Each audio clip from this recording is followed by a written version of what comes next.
Now we have a very interesting and eclectic physician that's going to speak.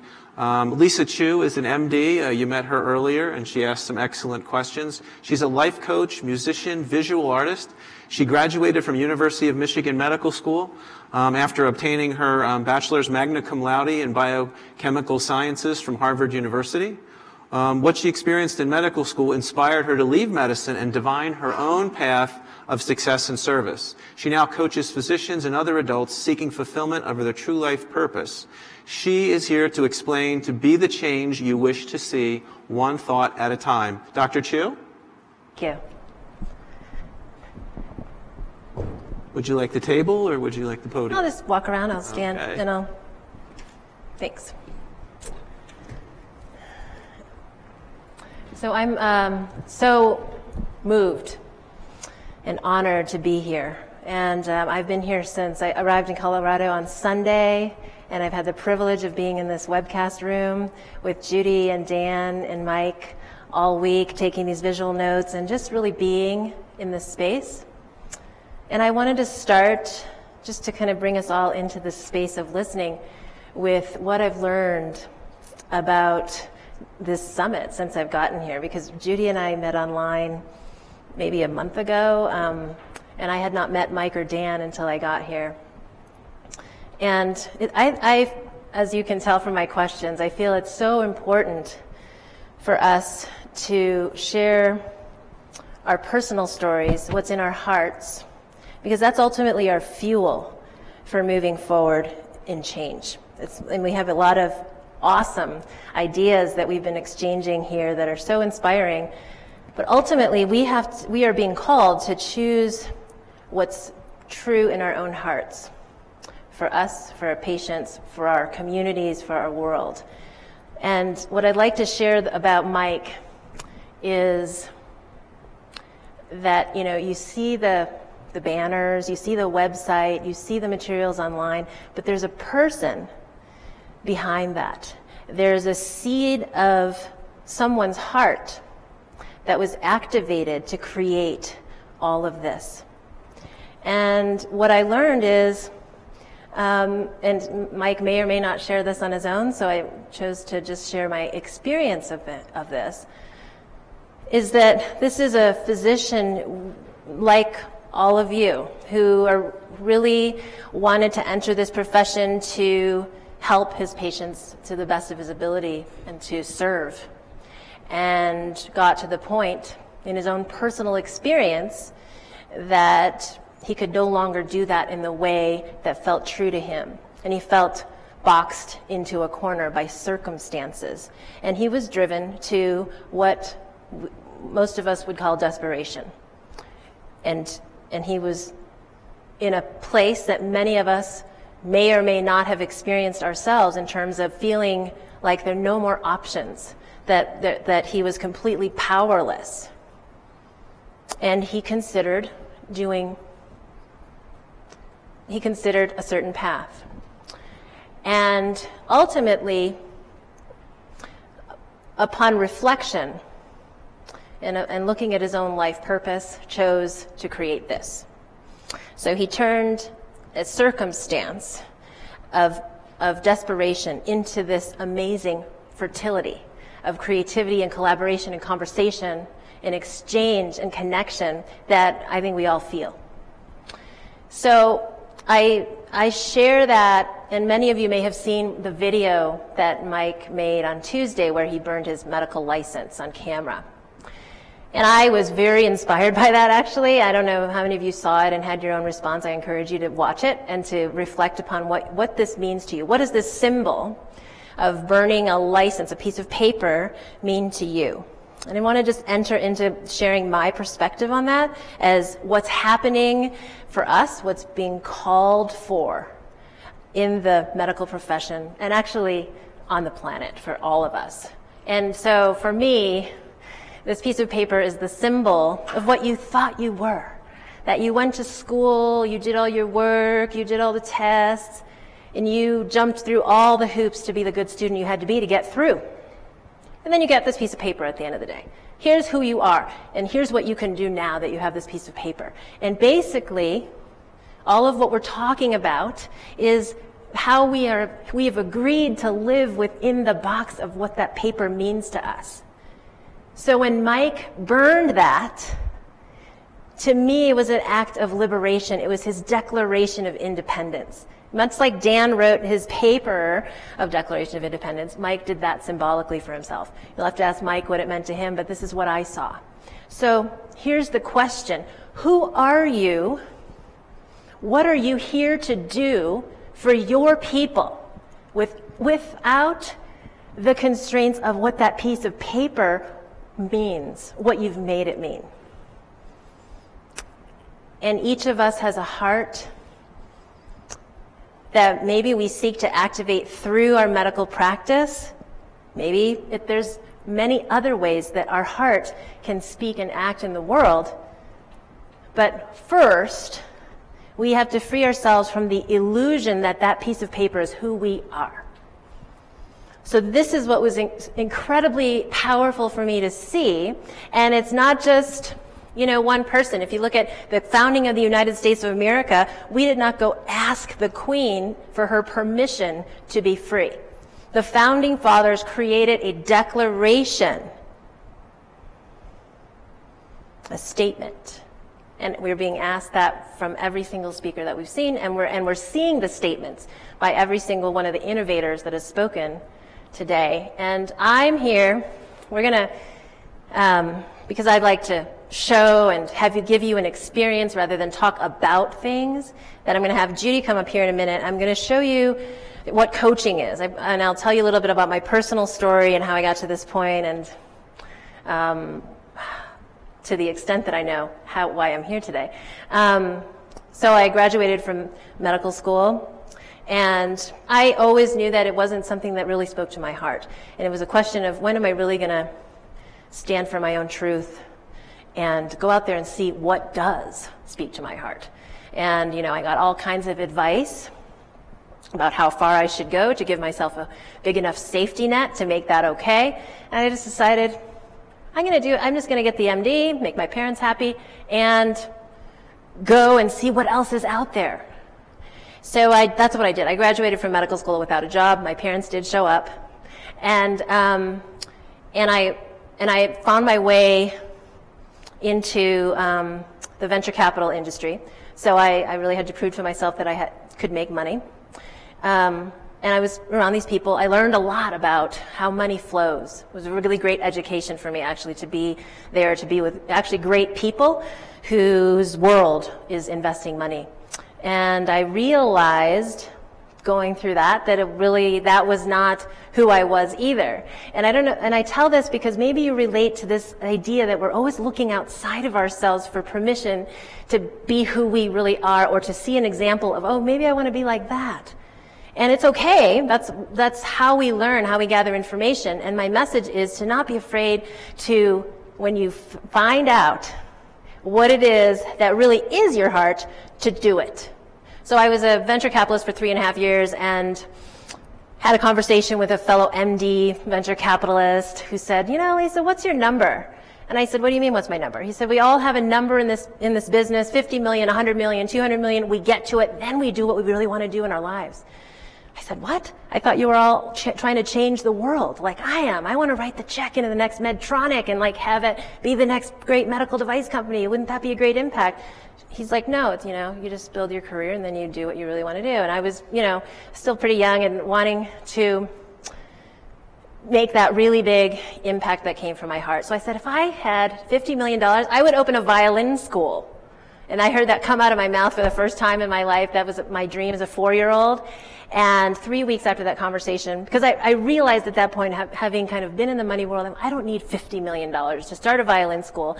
And if I get to that number, who knows if I even will have the desired time or energy to do it. So within 3 weeks of that conversation, I was on a plane to California, scoping out, researching places, and actually knew that I wanted to do it in Silicon Valley because I always wanted to live in California.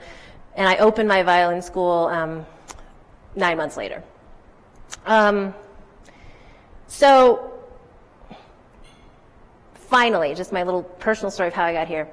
I was still basically the medical student that was like doing it all according to what I was told.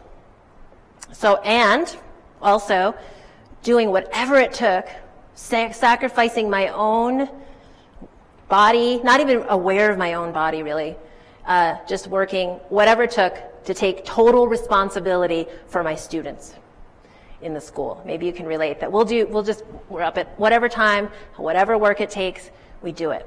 And we're told that that's a virtue. Until that we get to a point where, wow, we're exhausted, we have no interest in other things than our work, let alone energy. And that's what I experienced 5 years into my school, that I had all the success metrics. We talk about metrics.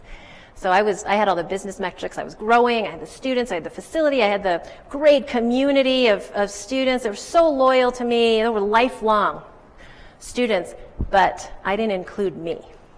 I was totally exhausted. On vacations, I just wanted to go off and be myself and basically sleep. And I realized that I did not go, leave everything I left to follow this dream, to live like that. So I'm going to actually try to expand this conversation beyond your profession to the life that you choose for yourself, and to challenge one of the assumptions that we get in our medical education, that somehow this self-sacrifice is serving anyone. So I'm going to invite us to imagine what happens when you're thriving, you personally, you specifically, in every area of your life that you might not have even considered was possible to thrive. What changes for you? What's new and different for your patients? How do they experience you differently? What do you see in their faces? What do you see in your family's faces when you come home from your day at work? Who are you in your community when you are shining as who you really are?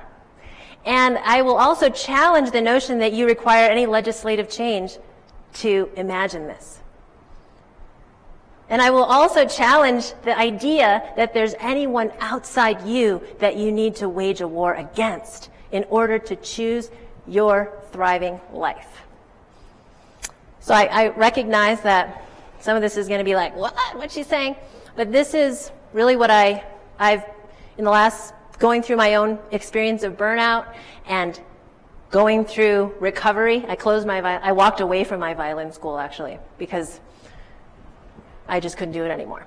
And in the last 6 years, I've been studying, I've been reinvesting in myself, reinvesting in learning new skills, learning new ways of being uncomfortable, hiding. I've been hiding because, I'm supposed to be mid-career and I'm starting over. And yet, magically, or not, I find myself here at this moment in time where there's a group of people who unequivocally are expressing a need and who are receiving a call to wake up in so many different ways to new possibilities. And here I am with my experience. And I just want to offer this little image and a quote before I get Judy up here to show you what it might look like to be coached. The quote is from Einstein, and it's, "You cannot solve a problem from the same mind that created it." So, I'll say it again. You cannot solve a problem from the same mind that created it. So when we're inside our struggle, we're inside the problem, and all we see are the obstacles, and we try to solve it, we're really just rearranging the furniture inside the same box. The real solution is on the other side, where the obstacles don't exist. You don't see them. And we've heard this, I've felt this from some of the examples that we've heard with the direct primary care. It's like the fear of what will patients say when we do this is not there, because they're already standing in their truth of, this is the way we're doing it, this is the value we're offering, and they trust that the right patients will see that value and come to them. So In a way, yes, I'm talking about the imagination. I'm talking about something beyond the rational realm, beyond the explainable realm, because the solution to what we're talking about is beyond what our rational mind can accept as possible now. Just like the creation of this summit, if you were to look at Mike's story 2 years ago, would have seemed impossible to explain how he would get to this point, and here we are. So the image that I see is really powerful and helpful for any change. And I'm not talking about just making things a little bit better. We're talking about wholesale transformation of every player within the healthcare system. And then from there, the system itself is an image you may have thought about when you were a child, but is really powerful now. It's the caterpillar. So if you imagine a caterpillar going along, has a very comfortable life, munching on leaves and grass, walking along on all its legs. And the world is really, it's a beautiful place. Grass is great, getting enough food, growing bigger every day. And one day it gets this crazy idea. I mean, imagine the day a caterpillar says, hey, I'm going to build a cocoon. I got this great idea. I'm going to weave a cocoon. I'm going to hang out for a while. And I don't know what's going to happen. You may never see me again. And goes inside, weaves it, goes inside. And if you're like me, I thought a caterpillar would just grow wings. But no, the biology is a caterpillar completely dissolves into liquid, a goop, an unrecognizable goop. So if you were to cut open a cocoon, halfway through you'd see liquid. The liquid is, the cells are called imaginal cells, like the imagination. And from the liquid arises the form of a butterfly. And we all know that the butterfly emerges from the cocoon and has completely new view on life, completely different perspective. It can fly. It's like, people don't step on it. They actually like revere the butterfly. And it has magical properties. But it came from the caterpillar. The butterfly could not skip the step of being a caterpillar, nor could it skip the fearful unknown of going into the cocoon and becoming nothing recognizable to the caterpillar's imagination. So that's really what I see as the imperative for us. And we will have our old self will want to hold on to whatever it can from the world of the caterpillar, because it can't see the possibility of the butterfly. You can't explain a butterfly to a caterpillar, but it's inside the essence of the caterpillar.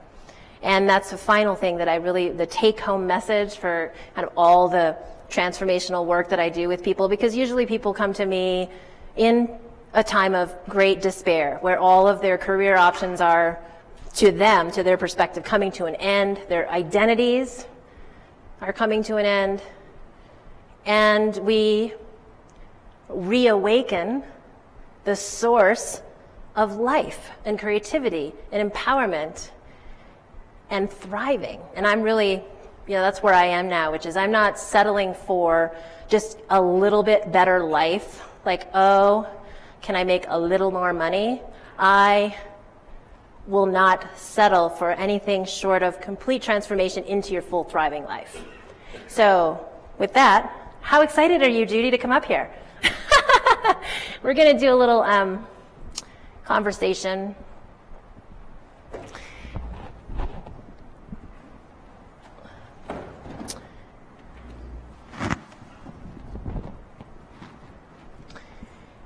Thank you.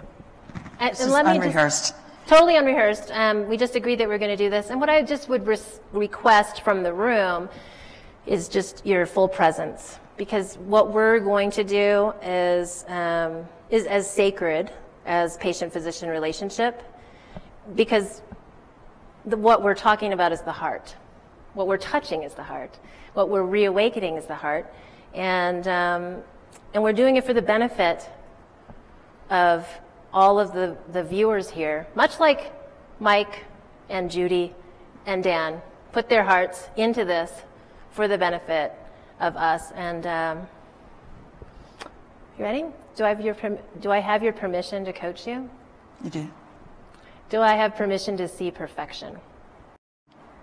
Do I have permission to discover with you your greater mission in life? Yes. She's already there. So why are you here, Judy? Why am I where? Here. Sitting on this podium with you, or I asked at the first. summit? How do you hear the question? I have to stop and think about that because I heard two questions. Okay. First question is, why am I sitting here with you? And I believe that I'm sitting here with you as a demonstration to myself and the other people in the room to... So let's find your heart's answer. What does your heart say? Why are you here, Judy? I believe I'm doing what's right. Okay. For who? Myself and my patients. So how do you know what's right for you or your patients? It varies with the circumstances. I know because I stop and think about it. I ask my patients what matters to them, what's important to them. We usually find some type of balance, and then we proceed accordingly. So you just gave us the process, but in the moment, so when you say I'm here to do what's right, in that moment when you're checking in about what's right, how do you know what's right? There's a sense of peace that comes over me. So, and that's a feeling, yes or no? Yes, and I also ask the patient if they have that peace or if there are any questions. I try to take steps to verify that we're in the same place. What does peace feel like to you? That's comfortable. And you had your head shook a little. What's the real answer? It's comfortable. And specifically, where do you experience comfort when you say that? Can you in your body? Gut response. So you feel it in your gut. And my heart. Okay. And what do you feel in your gut or your heart? I would say a sense of relaxation. Relaxation. Yeah. So, as you're thinking about kind of the larger reason for your purpose for being here, and you think about what we're talking about at the summit and these changes that are happening for the profession, what is the feeling that you have when you think about your own personal situation related to these changes? Angst. And how does that, and what can you help us, what is the location in your body where you feel angst? Celiac axis. And you're right there. And do you have a distinction between that angst feeling and the peaceful feeling? What's the angst feeling? I would suggest that the angst feeling is on the peaceful feeling is in the middle. The angst feeling is on one end of the spectrum. And then there's another feeling on the other end of the spectrum that I don't have a word for right now. Okay. So when you're creating solutions for your practice, how often are you coming from angst, your feeling of angst versus your feeling of peace? I don't know. I hadn't thought about it. So let's do it now. So let's imagine that let's do it now. So imagine the changes. What is the biggest change or the biggest action step that you are considering or strategizing or laying awake at night regarding your practice? Getting the third party out of the relationship that I have with my patient.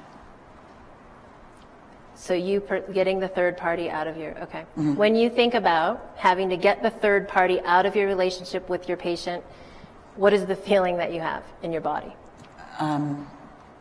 Well, I would say angst.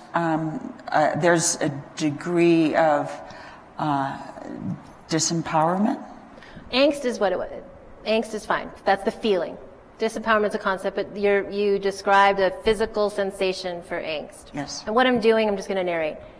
What I'm doing is we are So feeling is actually our source. It's really running this show.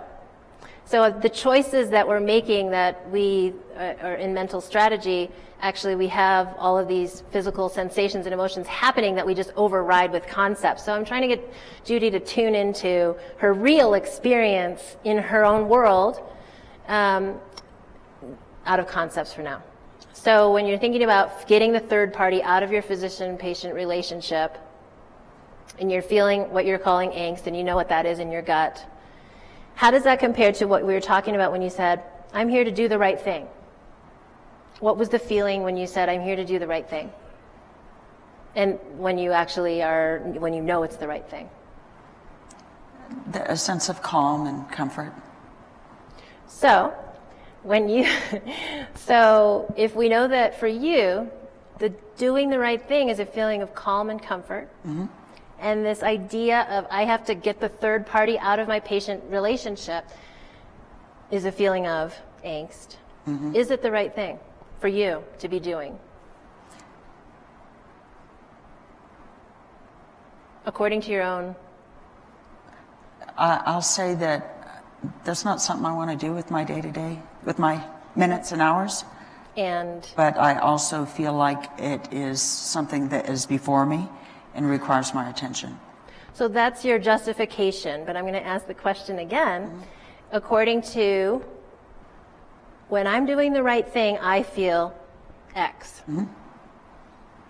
And I've decided to spend my, think about, have the thoughts, spend my energy on getting these third party, whatever that means, because there's a whole list of to-dos with that, right? Sure. Getting my third party out of my, to fight that war. And you have this other feeling, according to your own internal compass, is that the right thing for you to be doing? It's not the pleasant thing to be doing. I'm not really sure if it's... It's a yes or no, because I'm using your words where you said, I am here to do the right thing. I think it's the right thing for me to be doing. But it's, and you think it is. Yeah. And that's why you're justifying overriding the truth of you, which is in your feeling world. Okay. Yes? Does it make sense that I'm using your words? That you're here to do the right thing, and that feels a certain way. And then you've chosen this other thing that feels a different way. So... based on a mental justification, yes, that may be true for the mental.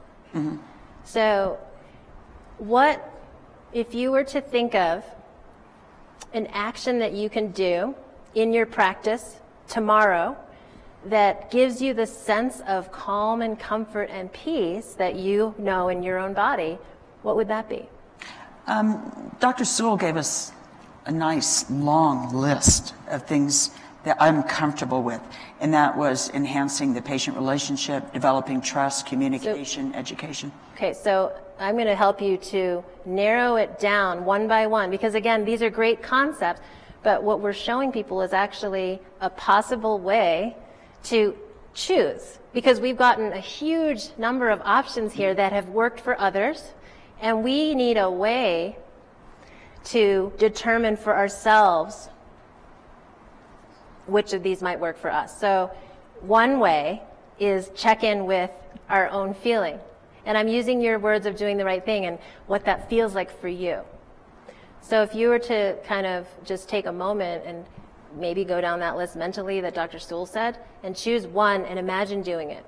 Cultivating relationship with my patient. What does that mean? What specifically, what are you doing? What does that mean for you? We're communicating with each other. So communicating.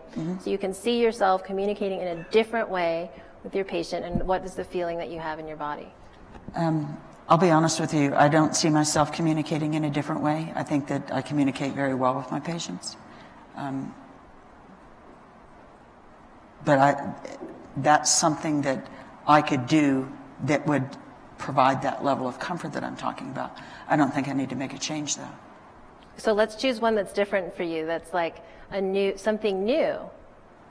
That gives me that feeling of comfort. So to be very honest, I would have to stop and think about it. Yeah. Yeah. I'm just going to narrate again. That we actually have mental strategies that So let me ask you, instead of saying it conceptually, what in you believes that you have to do something that causes you angst when the right thing for you causes you peace? I have an explanation for that, but I don't know if you want a full explanation or if you want one. Just an answer to the question. So I'll ask it again. What in you believes that you have to do something that causes you angst? My brain? Okay. What in your brain? There's Is there thoughts? a thought? Okay. Yes. What thought? What thought? That there are financial principles that have to be addressed and adhered to. So it's a rule that somehow, where did that come from? Self-direction. Okay, I'm gonna ask again, because here we're actually, here's the question: what in you believes that you have to do something that causes you angst when the right thing for you is something that causes you peace? I don't know. And the answer was okay, so that's you. Who would know? Who can we call? Who would know? I don't think you could call anybody. So, okay, so you know. Somewhere in you knows. What does your heart say?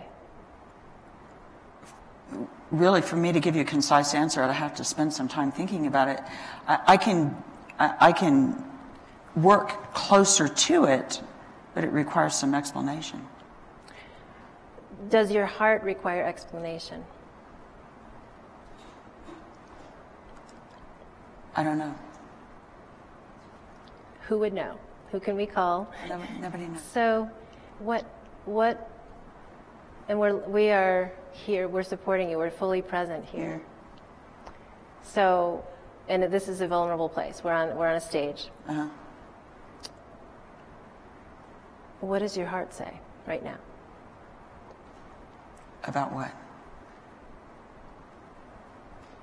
About what we've been talking about. What does your heart say now?